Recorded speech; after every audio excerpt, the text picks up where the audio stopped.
Hello बच्चों, आज हम कक्षा 10वीं विज्ञान और कक्षा 11वीं रसायन से टॉपिक पढ़ेंगे रासायनिक समीकरण, जिसे हम कहते हैं केमिकल इक्वेशन। आइए हम इसकी परिभाषा देखते हैं।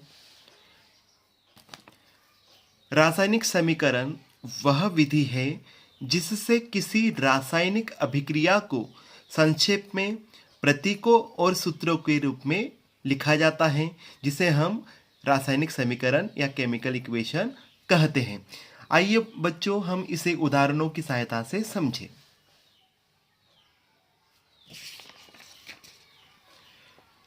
मैग्नीशियम प्लस ऑक्सीजन अभिक्रिया करके मैग्नीशियम ऑक्साइड बनाता है।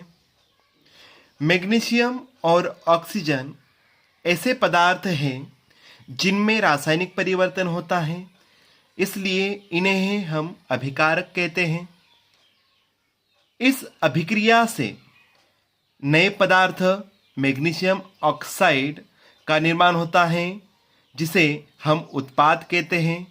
साधारण भाषा में हम कह सकते हैं कि एरो के पहले जिन सूत्रों या जिन संकेतों का यूज हो रहा है उन्हें हम अभिकारक कहेंगे। एरो के बाद जो नए पदार्थ को लिखा जाता है उन्हें हम उत्पाद कहते हैं। सेकंड उदाहरण हम देखते हैं। हाइड्रोजन और ऑक्सीजन से पानी बनना। हाइड्रोजन और ऑक्सीजन आपस में अभिक्रिया करके नए उत्पाद को बनाता है, जो कि आपका क्या बनता है? जल बनता है। हम इस समीकरण को संतुलित किस प्रकार से करते हैं? एरो के पहले जितने परमाणु हैं उतने ही परमाणु की संख्या एरो के बाद आनी चाहिए, इसलिए इसे हम संतुलित समीकरण की श्रेणी में भी रख सकते हैं। यहाँ हाइड्रोजन के परमाणुओं की संख्या 4 है, तो जहाँ जल बना है उसमें भी हाइड्रोजन कितने हैं? 4 हैं।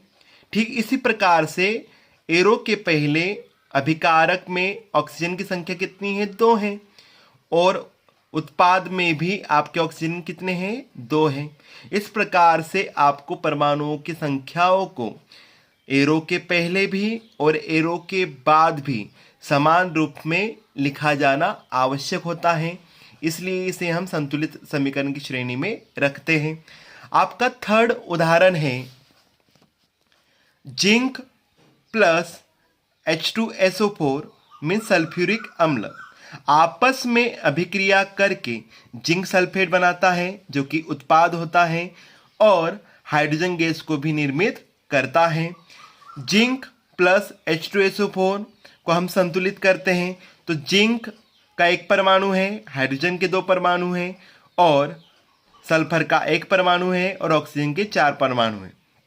तो हम अभिक्रिया करते हैं तो आपका क्या बनता है? जिंक सल्फेट, और आपका H2 सह उत्पाद के रूप में बाहर निकल जाता है। इस प्रकार से हम अभिक्रिया को संतुलित भी कर सकते हैं, और इस प्रकार से हम रासायनिक समीकरण को भी व्यक्त कर सकते हैं। धन्यवाद।